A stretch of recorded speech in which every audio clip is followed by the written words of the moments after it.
Hello guys, आज हम आ गए हैं जेई एडवांस 2023 पेपर 2 का ये क्वेश्चन नंबर 11 जो कि काफ़ी लोगों ने छोड़ दिया। और देखते हैं इसमें क्या था। देखो, ये जो क्वेश्चन है ये काफ़ी ज़्यादा सिमिलर है nth रूट ऑफ यूनिटी से।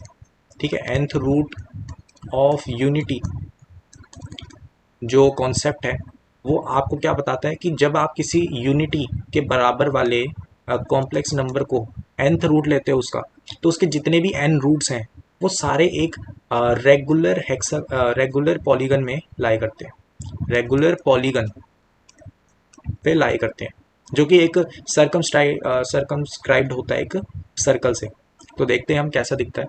कि ऐसा होता है कि अगर आपके पास n की वैल्यू 3 है तो आपके पास क्या आएगा, एक सर्कल होगा।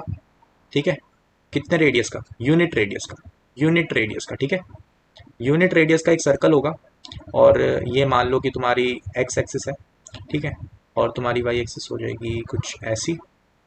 ठीक है, ये वाई एक्सिस मान लो।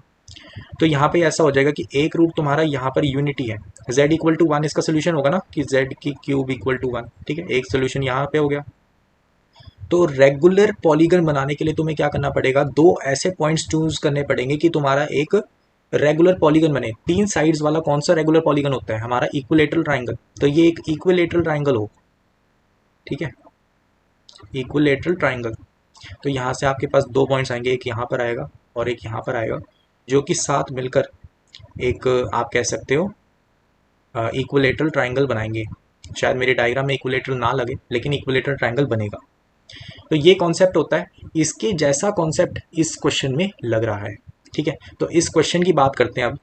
तो यहाँ पे हमें क्या गिवन है कि a1 a2 a3 a8 be the vertices of a regular octagon. ठीक है, रेगुलर ऑक्टागन। यहाँ पे इस हिंट से आपको पता लग जाना चाहिए यहाँ पे शायद nth रूट ऑफ यूनिटी का कुछ रिलेशन हो। That lie on a circle of 2 radius. तो यहाँ पे यूनिट रेडियस था, यहाँ पे 2 रेडियस, इसमें कोई टेंशन लेने वाली बात है नहीं, बहुत ईजी है फिर भी। Let P B point on the circle and let PAI denote the distance between P and AI for I 1 to 8. If P varies over the circle, then the maximum value of the product this.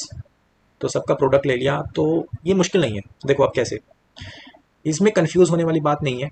देखो, जब भी आप nth root of unity देखोगे, है ना, या फिर unity की जगह हम ऐसा कर देते हैं कि यहाँ पे a की पावर n मान लो।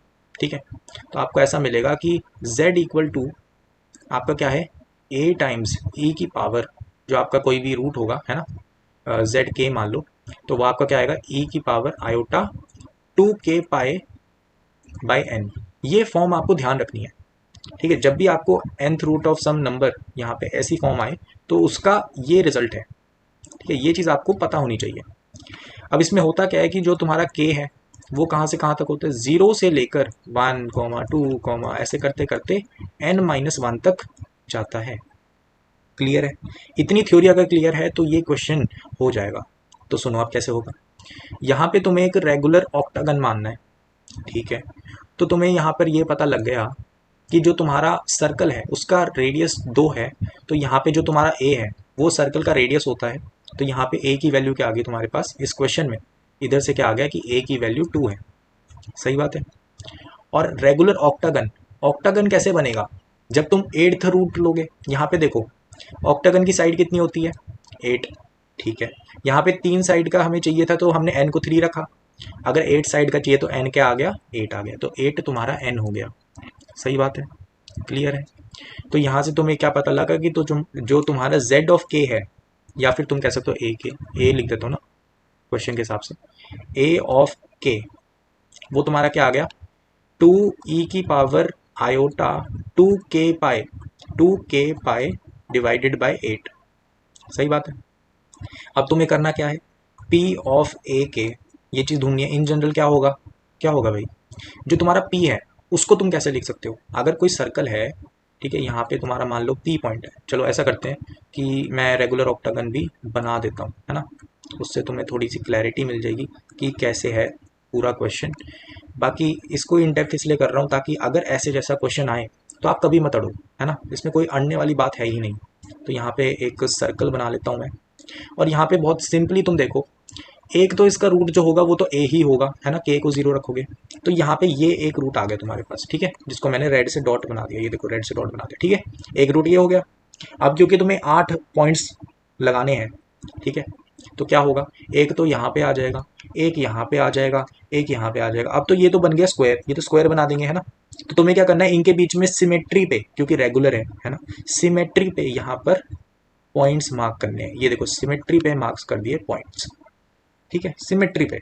अगर तुम्हें के वाला झंझट नहीं समझ आ रहा ना, ये सिमेट्री वाला समझ आ गया, फिर भी हो जाएंगे क्वेश्चन। यहाँ पे देखो, ये मैंने कर दी, लाइन जोड़ दी, ये हमारा एक रेगुलर ऑक्टागन बन रहा है, एक रेगुलर ऑक्टागन जिसके बारे में बात हो रही है क्वेश्चन में, ठीक है। यहाँ पे थोड़ी लाइन गड़बड़ बन गई है। और यहाँ पे देखो एक चीज़ और खास हो जाएगी इसके बारे में, क्योंकि ये रेगुलर है, रेगुलर आ गया ना तो सिमेट्री का पूरा तुम कह सकते हो गिफ्ट मिल गया। यहाँ पे देखो ये वाला जो पॉइंट होगा, ये वाला पॉइंट क्या लग रहा है तुम्हें, हवा में कहीं पे भी है नहीं, इसकी तो सिमेट्री है भाई। ये जो होगा इसका जो थीटा होगा ना वो π/4 होगा, वैसे ही इनका होगा सिमेट्री, ठीक है। सिमेट्री भर भर के यूज करो इस क्वेश्चन में, ठीक है, सिमेट्री भर भर के है, क्लियर है। तो अब तुम्हें ये बोला है कि ये तुम्हारा A1 हो गया, ये तुम्हारा A2 हो गया, ये तुम्हारा A3 हो गया, ये तुम्हारा A4 हो गया, ये तुम्हारा A5 हो गया, ये तुम्हारा A6 हो गया, ये तुम्हारा A7 हो गया, ये तुम्हारा A8 हो गया। सही बात है, ये रेगुलर बन गया, जैसा क्वेश्चन में बोला वैसा मैंने कर दिया। सिमेट्री को यूज करो, कोऑर्डिनेट एक्सिस बनाए, सब कुछ सिंपल कर दिया। जो मैंने ये ए के लिखा है ना, ये तुम अपने आप से भी लिख सकते हो, इसमें कोई रिस्ट्रिक्शंस नहीं है, ठीक है। तुम ऐसा भी कर सकते हो कि PA1 तुमने कैलकुलेट कर लिया इस ग्राफ को देख के ना, तो P, वैसे P बता देता हूँ, P जो है ना तुम्हारा वो होगा यहाँ पे कहीं पे भी, इन जनरल मान लिया हमने, तो वो जो एंगल बनाएगा यहाँ से उसको मैं मान लेता हूँ थीटा, ठीक है। यहाँ पे थीटा π/4 जो लिखा हुआ है उसको मैं हटा देता हूँ, तो इधर से मैंने ओरिजिन से जोड़ा, इसका रेडियस जो है वो तो दो ही है ना, सर्कल पे लाई कर रहा है, ठीक है। तो यहाँ पे रेडियस या फिर मैग्नीट्यूड जो P का है, देखो P लिखने जा रहा हूँ मैं, P क्या होगा, 2 टाइम्स E की पावर, यहाँ पे जो एंगल है उसको मैं इन जनरल थीटा मान लेता हूँ, ठीक है, इन जनरल कुछ भी मान सकता हूँ मैं तो आयोटा थीटा ये आ गया मेरा P in general Euler form में, यूलर फॉर्म यहाँ पे यूज कर रहे हैं, यूलर फॉर्म, ठीक है। अब देखो पी ए के लिखने जा रहा हूँ, वैसे तुम क्या कर सकते हो, PA1 कैलकुलेट कर लिया, PA2 कैलकुलेट कर लिया, ऐसे ही करते करते PA8 कैलकुलेट कर लिया, ऐसे भी कर सकते हो, थोड़ा टाइम ज़्यादा लग जाएगा लेकिन हो जाएगा सवाल, ठीक है। देखो PA जब मैं लिख रहा हूँ तो कैसे लिखेंगे, 2e की power iota theta minus 2e की पावर आयोटा 2k π/8, ठीक है। माइनस क्यों हुआ, क्योंकि यहाँ पर हमें क्या चाहिए, डिस्टेंस चाहिए, दो कॉम्प्लेक्स नंबर्स के बीच का डिस्टेंस कैसे निकलता है, ऐसे ही निकलता है, ठीक है। तो तुम्हें दोनों को सब्ट्रैक्ट करना होता है, क्लियर है। तो यहाँ पर तुम कह सकते हो कि इसको सिंपली तुम्हें क्या करना है, मल्टीप्लाई करना है। ये पाई वाली नोटेशन जो है ये क्या करती है, मल्टीप्लिकेशन को दर्शाती है, कि जैसे आपका समेशन होता है उसके जैसा ये मल्टीप्लिकेशन होता है। समेशन में क्या करते हो आप, डिफरेंट डिफरेंट को प्लस करते हो, पाई वाले में क्या करते हो आप, डिफरेंट डिफरेंट को मल्टीप्लाई करते हो, ठीक है। तो ऐसी सिमिलर सी नोटेशन है ये, तो इसको हम यूज़ करते हैं नेक्स्ट स्टेप पे और देखते हैं क्या बनता है। पाई जो हमारा के है वो कहाँ से कहाँ तक जाएगा, 1 से लेकर, है ना, 1 से लेकर कहाँ तक जाएगा, ये वाला जो के है और ये वाला के है इसको थोड़ा सा डिफरेंट समझ लो, उस वाले में तो आपको मतलब पता लग जाएगा क्या लगाना है, ठीक है। तो यहाँ पे क्या आ गया, के हमारा 1 से लेकर कहाँ तक जा रहा है, 8 तक, मतलब PA1 PA2 ऐसे मल्टीप्लाई करते करते आपके पास आ जाएंगे सारा रिजल्ट। तो ये आपको फाइंड आउट करना है, क्वेश्चन में कहा हुआ है वो किसके बराबर आएगा, यहाँ पे आपको क्या करना है, मल्टीप्लाई करना है एक दूसरे से, ठीक है, क्लियर है। तो देखो होगा क्या, आपको मल्टीप्लीकेशन करनी है, क्लियर है, मल्टीप्लिकेशन करनी है, कैसे होगी, देखो यहाँ पे होगा क्या कि जब आप मल्टीप्लाई करोगे, ठीक है, तो होगा क्या कि आपका मान लो ये कोई z है, या आप मान लो कि अल्फा है आपका, है ना, तो z माइनस अल्फा ये आ गया, ठीक है। तो ऐसा हो जाएगा कि ये z माइनस अल्फा स्क्वायर हो गया, ठीक है। वैसे ही करते करते ये z माइनस अल्फा की पावर n-1 हो गई, ठीक है। यहाँ पे z-1 भी आ जाएगा क्योंकि अल्फा की पावर 0 से लेकर कहीं तक जा रहा है ना, तो 1 नहीं आएगा, यहाँ पे 2 आएगा, यहाँ पे 2 आएगा, यहाँ पे क्या कहते हैं 2 आएगा, ठीक है, तो यहाँ पे लास्ट तक 2 आएगा।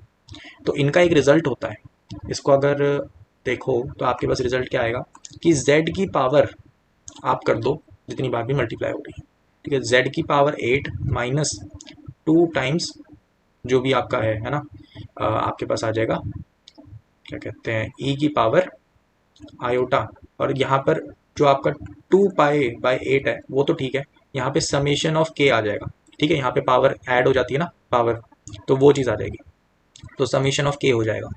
अब समेशन ऑफ k क्या होता है, समेशन ऑफ k जो होता है हमारा क्या होगा,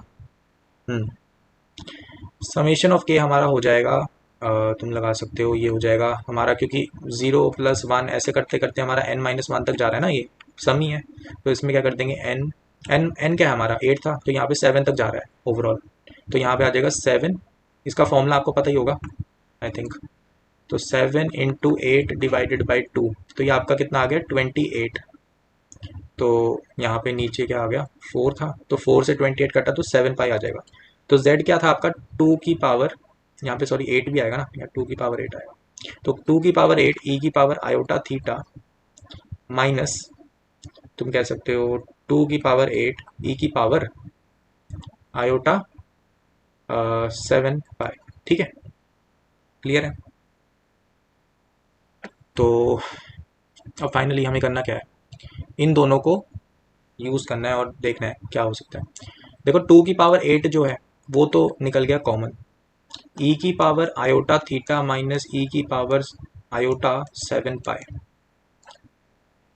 तो हमें ये जो भी हमारा निकलना था आंसर वो तो ठीक है, लेकिन ये ध्यान रखना हमें क्या निकालना है, डिस्टेंस निकालना है, डिस्प्लेसमेंट नहीं निकालनी। यहाँ पे डिस्प्लेसमेंट होती है, जो वेक्टर्स होते हैं वो डिस्प्लेसमेंट देते हैं, तो आपको क्या करना पड़ेगा, यहाँ पे मॉडुलस लगाना पड़ेगा, मॉडुलस लगाना पड़ेगा, क्लियर है, क्योंकि आप तो डिस्टेंस निकाल रहे हो क्वेश्चन में।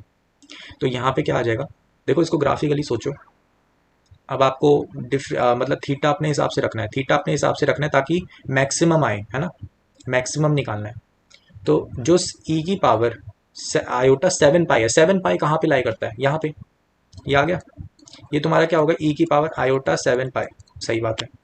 अब तुम्हें क्या करना है, e की पावर आयोटा थीटा ऐसा लेना है, e की पावर आयोटा थीटा, ठीक है, तुम्हें ऐसा लेना है कि जो दोनों के बीच का डिस्प्लेसमेंट है, डिस्प्लेसमेंट का मैग्नीट्यूड कह सकते हो, है ना, ये जो डिस्प्लेसमेंट होगा d, ये मैक्सिमम हो, इसका मैग्नीट्यूड मैक्सिमम हो, वो कब होगा, जब ये जो वेक्टर है, ये वाला जो वेक्टर है जिसको मैं हाईलाइट करने वाला हूँ कि हाईलाइट कर रहा हूँ, ये वाला वेक्टर घूम कर बिल्कुल ऑपोजिट में आके खड़ा हो जाएगा, कुछ ऐसा।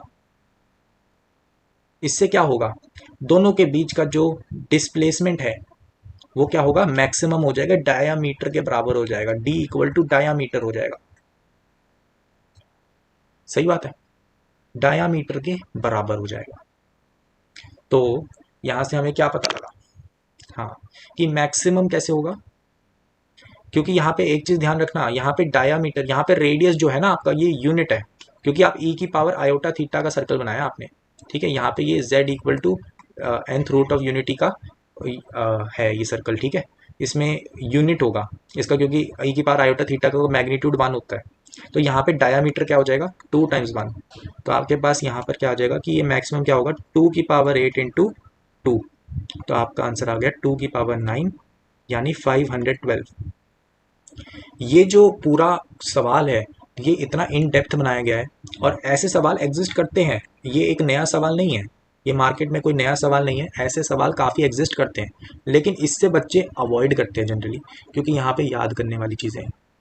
देखो यहाँ पे नोट करते हैं, सबसे पहला इंपॉर्टेंट पॉइंट था nth रूट ऑफ यूनिटी एक रेगुलर ऑक्टागन पे कैसे सिमेट्री होती है, वो वाली बात, फिर ये जो फॉर्म लिखने वाली बात होती है ये वाली बात, और नेक्स्ट बात ये आती है कि जब हम मल्टीप्लाई करते हैं तो ये वाली जो थ्योरम है कि सबका multiplication z minus something like that, तो ये वाली जो थ्योरम होती है ये सब ने पढ़ी होती है, लेकिन यूज़ काफ़ी कम लोग करते हैं, तो ये वाला पार्ट हो गया। एंड जो लास्ट में मैंने यहाँ पर डायग्राम से समझाया डिस्प्लेसमेंट का मैग्नीट्यूड, ये वाली बात, तो यहाँ पे ये 3-4 बातें हैं जो कि ध्यान रखने वाली हैं, जिससे ये क्वेश्चन सॉल्व होना था। एंड आई थिंक कि तुम्हें समझ लग गया होगा कि फाइनली इस क्वेश्चन को कैसे